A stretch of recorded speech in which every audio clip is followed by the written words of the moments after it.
Je pense que quand même aujourd'hui, il y a beaucoup de gens qui ont beaucoup de chance, c'est-à-dire qu'aujourd'hui, il y a quand même assez de tutos qui permettent d'enseigner aux débutants comment est-ce qu'il peut faire pour évoluer. Lorsque tu es débutant, ça c'est une réalité, et que tu passes beaucoup de temps sur Instagram, tu vas voir beaucoup de profils différents, tu vas voir surtout des personnes qui vont mettre des vidéos, qui vont mettre des avant et des après, et lorsque tu vois ça, tu as envie de te lancer. Et le problème, c'est que lorsque tu te lances, tu te rends compte qu'en fait, ça prend pas moins de temps comme ils l'ont dit, mais ça prend beaucoup plus de temps. Tu te rends compte qu'en fait, au bout de peut-être une semaine ou deux, ton physique n'a pas changé et au bout d'un mois, tu as peut-être abandonné. Aujourd'hui, je pense que je veux parler avec toi parce que c'est assez important. Oui, toi qui es en train de me regarder, j'espère que tu vas t'abonner juste après la vidéo si tu es satisfait, et je pense qu'on va aller ensemble sur beaucoup plus de vidéos. En tant que débutant, il y a des choses que tu ne devrais jamais faire parce que, c'est-à-dire, par exemple, regarder ton physique. Lorsque tu commences, ton physique, il ne va pas changer d'un coup comme ça, tu vois. Il va falloir que tu fasses beaucoup de choses, tu vas devoir passer par beaucoup de procédés afin de pouvoir atteindre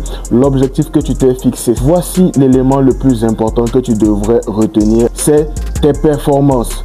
Parce que lorsqu'on commence en musculation, on ne devient pas musclé du jour au lendemain. On passe par une série de processus en termes de performance meilleurs que hier, c'est-à-dire se surpasser chaque jour.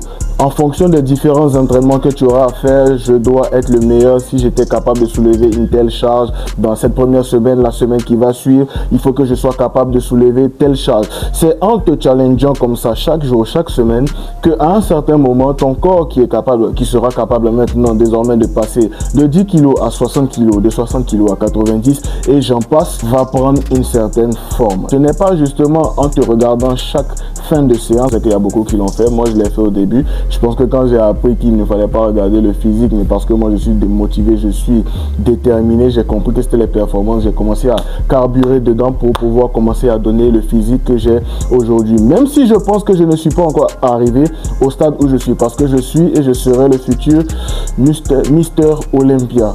Gardez-le en tête. Si tu as déjà commencé, concentre-toi sur tes performances. C'est-à-dire qu'au développé couché, tu es capable de soulever 20 kg, c'est-à-dire 10 de chaque côté. Dis-toi que la semaine qui va suivre, tu dois être capable de pouvoir passer à 20 de chaque côté ou 40 de chaque côté. Ça ne signifie pas qu'il faut que tu ailles te surpasser pour te blesser. Non, il faudrait que tu emmènes ton corps à fournir le maximum d'efforts qui va t'emmener justement à pouvoir faire ça. Plus tu seras en mesure de le faire, plus ton corps il va évoluer. En tant que débutant, tu ne vas pas t'entraîner comme une personne qui s'entraîne déjà pendant 4 ans, pendant 5 ans ou même pendant juste simplement 6 mois. Tu vas comprendre que tes performances sont très importantes et ils sont assez liés. Ne te dis pas que ça ne pourra jamais m'arriver, mais dis-toi plutôt que si aujourd'hui j'ai été capable de soulever 50 kg, je me rapproche un peu plus de mon objectif qui sera d'avoir ce physique à 90 kg sec comme je le veux. Il y a beaucoup d'éléments qui entrent en ligne de compte, comme par exemple la nourriture, comme on va le dire. La nourriture est très importante. Après chaque séance, dis-toi que la nourriture est le carburant qui va permettre à tes muscles de pouvoir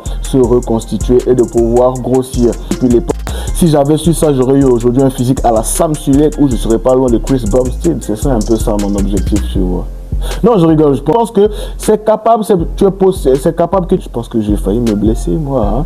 J'ai vraiment failli me blesser. Il ne faudra pas oublier la récupération parce que c'est la récupération qui va te permettre de pouvoir justement enchaîner tes entraînements. Ça veut dire qu'après une vraie séance, si tu n'es pas capable de récupérer, si ta récupération est mauvaise, elle est due à ton alimentation. Lorsque ta récupération est bonne, tes performances aussi seront assez bonnes. Elles vont te permettre de pouvoir aussi évoluer. Donc, il y a aussi un certain lien qui va avec. Et je pense que vous le savez très bien, si tu ne manges pas bien, tu ne pourras pas bien t'entraîner. Si tu ne peux pas bien t'entraîner, tu retarderas tes objectifs. Quels sont les aliments qu'il faudra manger et les éléments qu'il faudra ajouter?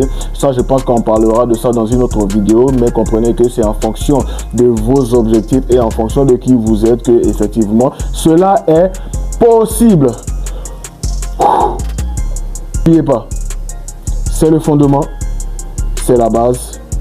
Si tu as aimé la première vidéo, n'oublie pas de t'abonner, de partager et d'activer la cloche. Merci beaucoup, c'est terminé.